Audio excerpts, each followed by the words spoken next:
Hola, hola. Bueno, nuevamente con ustedes y hablaremos hoy de los consensos de ablación química endovenosa y de la técnica de la escuela mexicana en este sentido. Entonces, vamos a ir haciendo un recorrido acerca de estos consensos.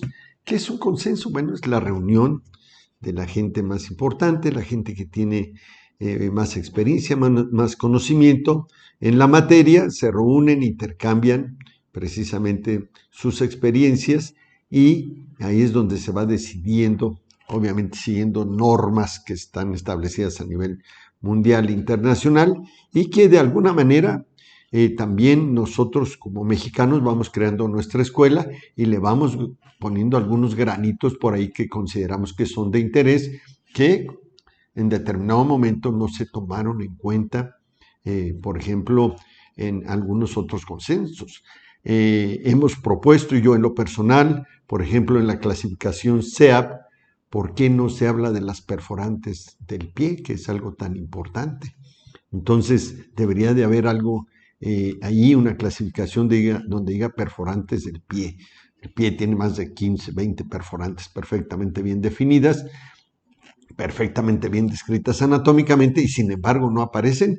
Y estamos hablando de la clasificación SEAP y hemos propuesto ante algunas de las autoridades más importantes, presidentes de la UIP, pues que se haga una evaluación al respecto. ¿Por qué? Porque el pie juega un papel también muy importante a la hora del tratamiento y a la hora de las complicaciones precisamente por la insuficiencia venosa. Entonces ven ustedes en pantalla los consensos que se han llevado a cabo en Europa y sobre todo lo que más nos interesa aquí en Latinoamérica. Por ahí del 2012, ven ustedes en la pantalla, nos toca participar en el primer consenso latinoamericano de escleroterapia, que fue en Buenos Aires, Argentina. Acudimos el doctor Fernando Vega y un servidor.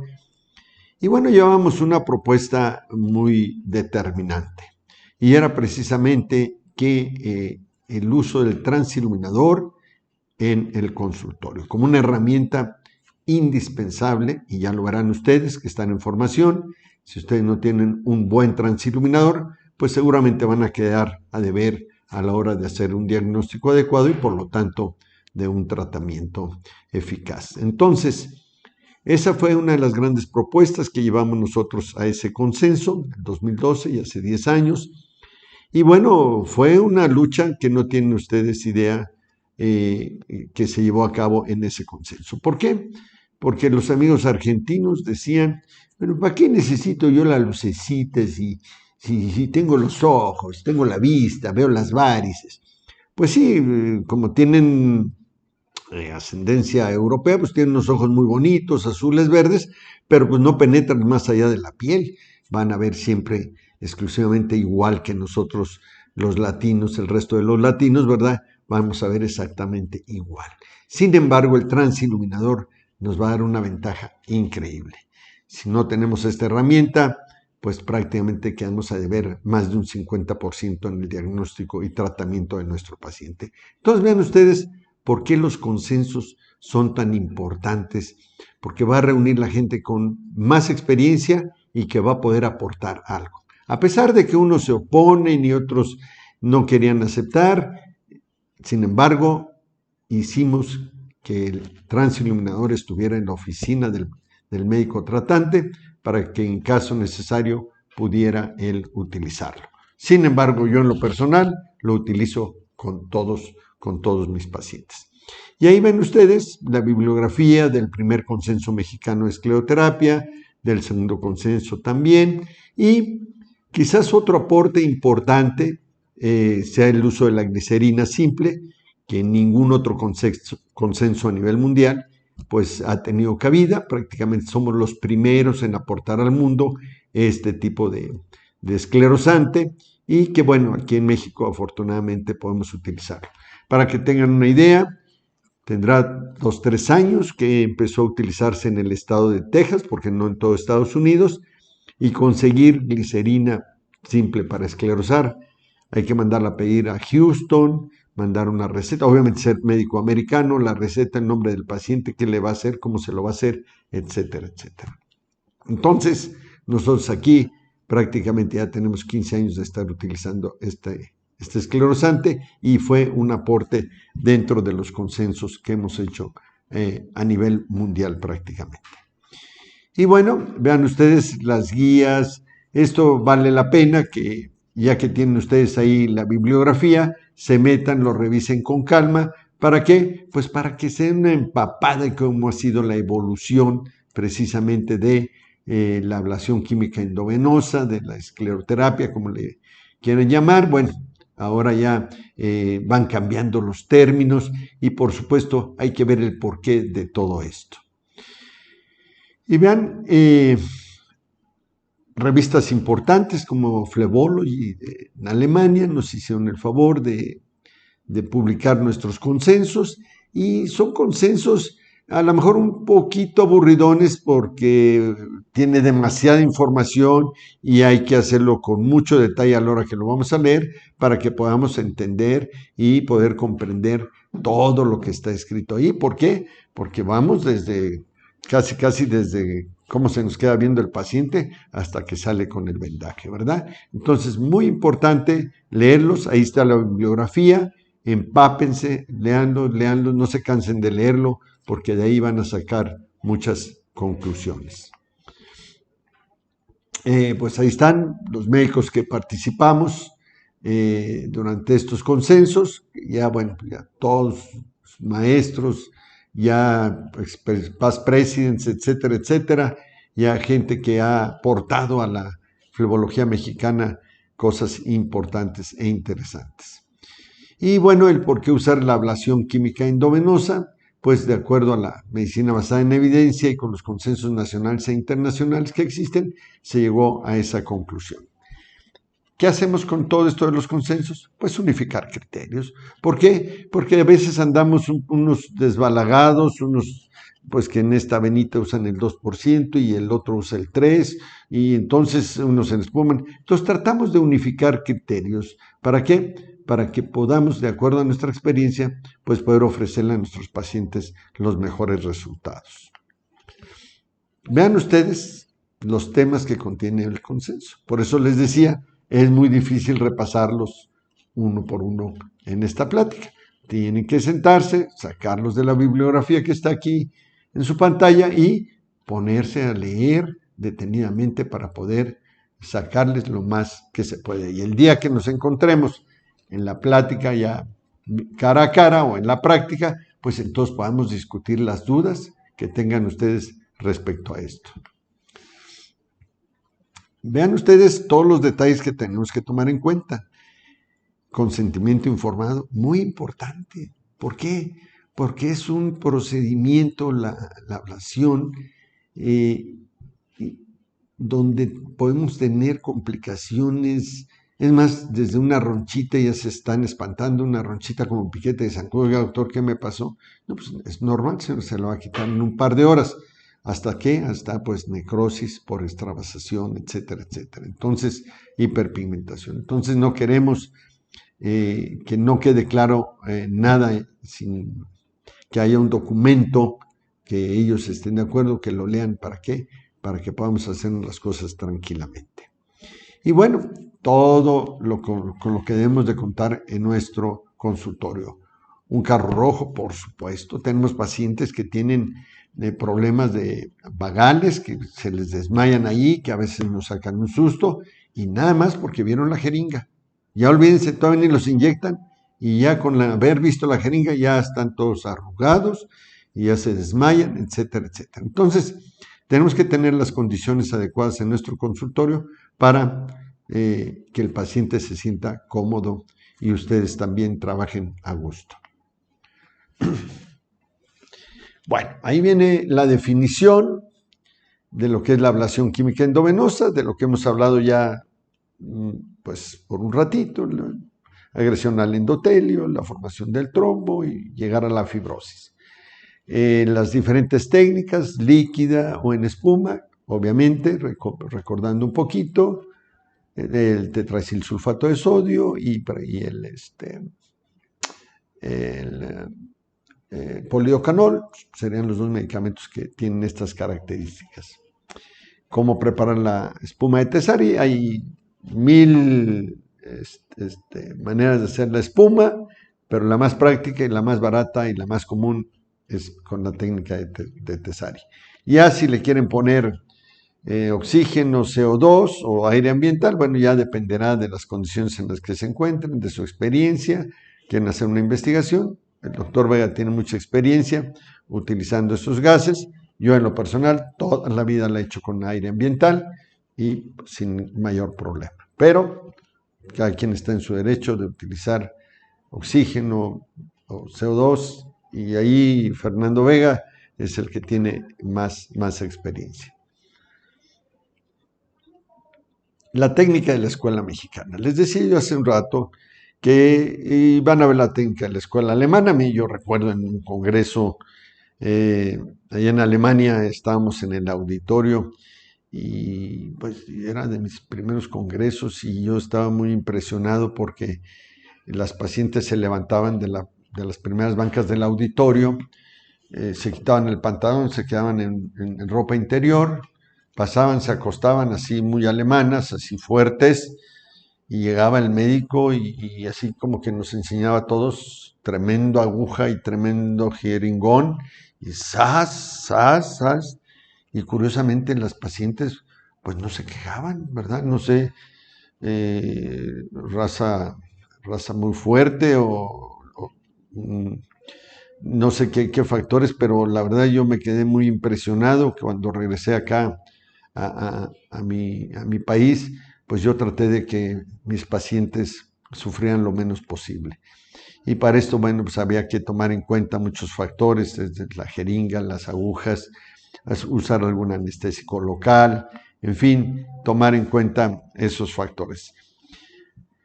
Doctores, yo en lo personal me han inyectado, así que yo les puedo decir la diferencia que hay de una aguja 30 a una 31. Cualquiera diría, es lo mismo, pues no es cierto, doctores.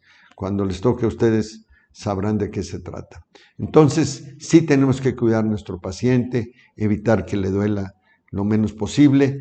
¿Para qué? Para que regrese y no esté como nuestros amigos de Brasil, que se les van un 30%, no por el piquetito, sino por el ardor del esclerosante. Aquí nuestros esclerosantes que usamos, tanto polidocanol como glicerina, no duelen ni arden como tal, prácticamente. A veces pacientes muy sensibles, me ardió un poquito, pues a lo mejor me extravasé un poquito, pudiera ser, pero en términos generales, bien aplicados, no hay ninguna sintomatología. Y vean ustedes todas las indicaciones donde se puede usar el proceso de ablación química endovenosa. Varices de todo tipo, incluso por allí habrá un tema donde hablaremos de el manejo de venas, cuando hablemos de la neuropatía de origen venoso, que por ahí me tocará hablar en algún momento, en algún día.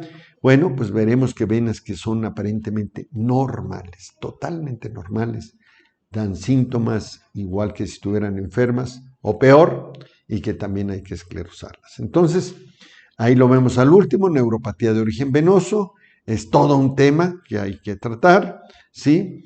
Y bueno, eso lo vamos a ver en unas pláticas que voy a dar, ya posteriormente se les va a avisar, que van a estar abiertas para todos los médicos que quieran tomarlas, y vamos a tocar el tema específicamente con no nada más el tema, sino que vamos a hacer un taller y vamos a ver cómo funciona esto de la neuropatía de origen venoso. Ahora precisamente septiembre próximo en el Congreso Mundial de Estambul, pues me toca hablar al respecto y demostrarles cómo o por qué el sustento científico de que existe una neuropatía de origen venoso y que te va a dar molestias. Olvidémonos de las piernas, te dan en los brazos, en las manos, en la espalda, etcétera, etcétera. ¿En qué posición debemos de colocar a nuestro paciente? Había un amigo argentino, el de los ojos bonitos, que decía que él no necesitaba el transiluminador para para poder hacer el diagnóstico o apoyarse a la hora de hacer el tratamiento del paciente. Y él decía, no, yo los paro y veo las venas y los inyecto. Y claro, porcentaje de pacientes se le venían encima al paciente porque el reflejo baja. Se desmayan. Ahora imagínense, está parado el paciente o subido en un banquito y se le viene encima, pues no sabe ni dónde queda la jeringa, ni dónde queda el paciente, y mucho menos sabemos dónde va a quedar el médico y la enfermera y familiares, etcétera, etcétera. Entonces, si contamos con un buen transiluminador, doctores, no necesitan ustedes ni parar ni sentar al paciente. Acuéstenlo cómodamente y ahí van a trabajar. Quizás márquenlo sentadito y después acuéstenlo, y con el transiluminador no se les va a ir una vena viva. ¿Ok? Entonces, olvidémonos de estar de pie, eso ya era antes. Ahí tenemos el transiluminador, doble lineal, que es los elementos con los que debemos de contar, por lo menos básicamente. Ya cuando tomen el diplomado de ultrasonido, bueno, ya entonces sí habrá que acceder a un ultrasonido para complementar el diagnóstico y tratamiento. ¿Qué hacer después de que esclerosamos a nuestro paciente? Bueno, hay quien eleva las extremidades, hay quien no.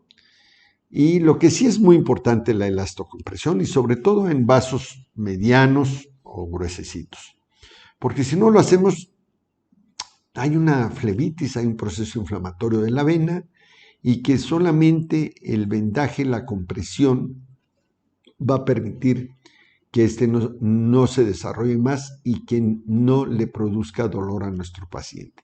Incluso le decimos, quítese las vendas a los 3-4 días, y el paciente se la quita y luego dice, doctor, ¿qué cree? Estaba muy bien con la venda y ahora amanecí y que me duele el trayecto aquí de la venda. Vuélvase a poner la venda otra vez y ya se la quita en la noche. ¿Por qué? Porque el vendaje es un muy buen aliado en el tratamiento de la escleroterapia. Y si queremos tener una buena esclerosis, tenemos que tener una buena elastocompresión.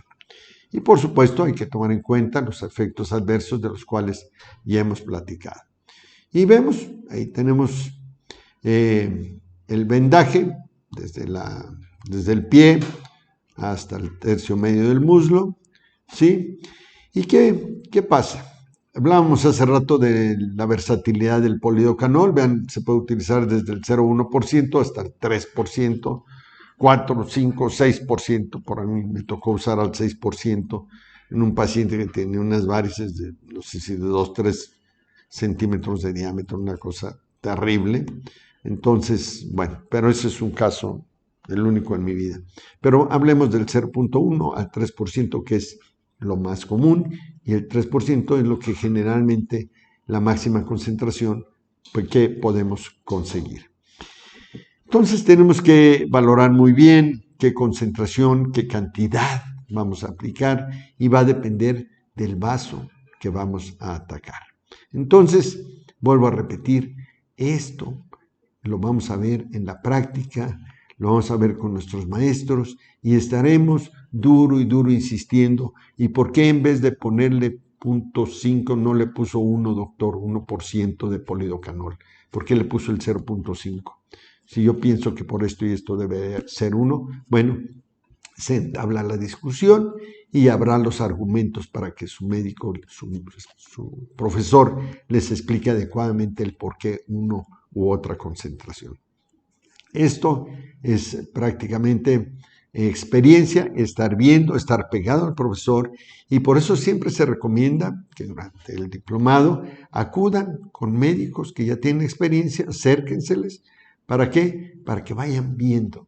Ustedes ven la vena y dice, el doctor va a pedir glicerina, el doctor va a pedir polidocanol a tal por ciento. Y vamos a ver si corresponde lo que piensa el alumno con lo que piensa el doctor. Y si no, viene la duda y se aclara. Entonces, eso quizás es de lo más importante a la hora de llegar a decidir qué concentración, qué volumen, qué esclerosante utilizar. Ahí vemos toda una serie de calibres de venas, y todas las opciones que tenemos de polidocanol, sobre todo que es el que más nos interesa, qué concentraciones, así que eso lo tendrán que leer con mucha calma. Posición del paciente, ya hablamos que del decúbito a la hora de hacer el procedimiento, el ángulo de seguridad. ¿Qué quiere decir el ángulo de seguridad? Permítanme un segundito.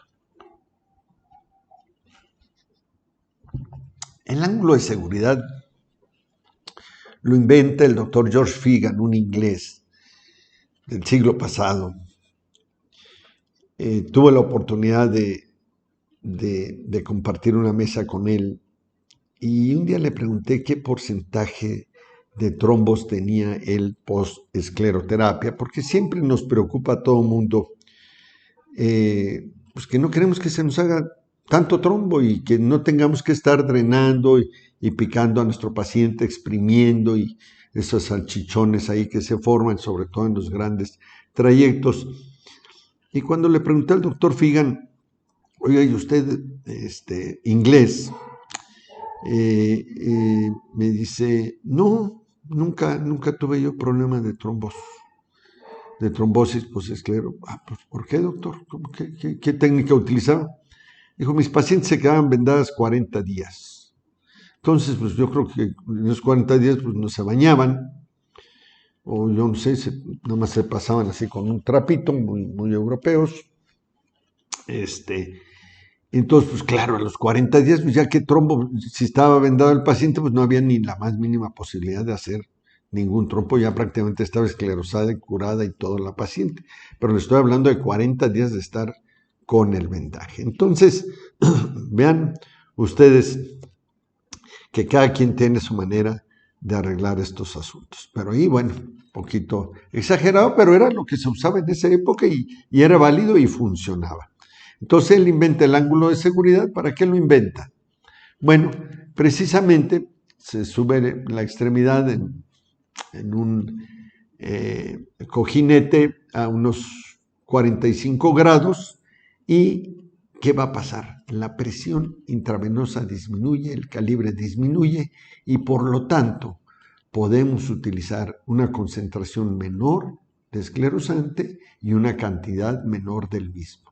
Entonces, eso se ve mucho mejor en la práctica, pero cabe la pena mencionarlo. Ahora se lo adjudica un amigo argentino, que el ángulo de seguridad, pero bueno, el original es del doctor George Fegan.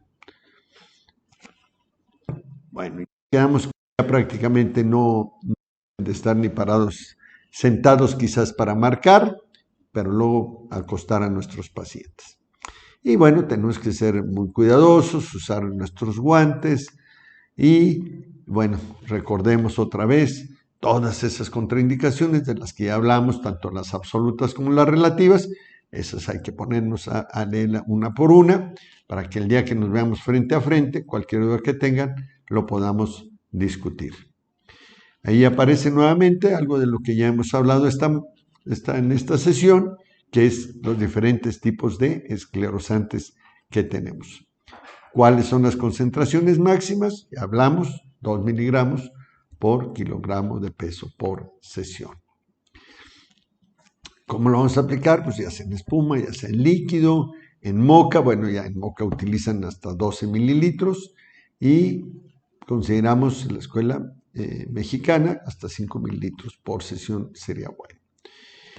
¿Qué esclerosantes son los más usados en calibres de vasos de calibre menor? Bueno, pues ahí lo tienen. Glicerina cromada, dextrosa y la glicerina. Al fin de cuentas nos quedamos con la última, que es la glicerina simple.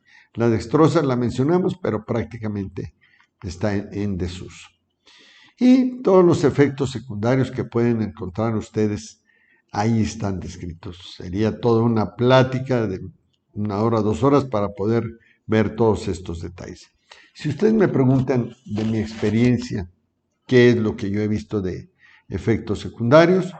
Bueno, las ronchitas después de que esclerosamos, un paciente que se marea y a veces se marea por el cambio de posición, se levanta muy rápido, hay que esperar, rara vez escotomas, que vemos manchitas por ahí. Yo nunca he oído hablar de hematuria, nunca he hablado de shock anafiláctico, etcétera, etcétera. Entonces, se describen muchas cositas, pero sí, obviamente hay que tener cuidado pues, de evitar la hiperpigmentación o la extravasación, o bien, mucho cuidado con los puntos donde podemos llegarle a la arteria y meternos en un problema pues muy serio. Aquí hablamos de trombosis venosa profunda como complicaciones severas. Yo en lo personal nunca he visto nada de eso, pero bueno, hay que mencionarlas y hay que comentarlas.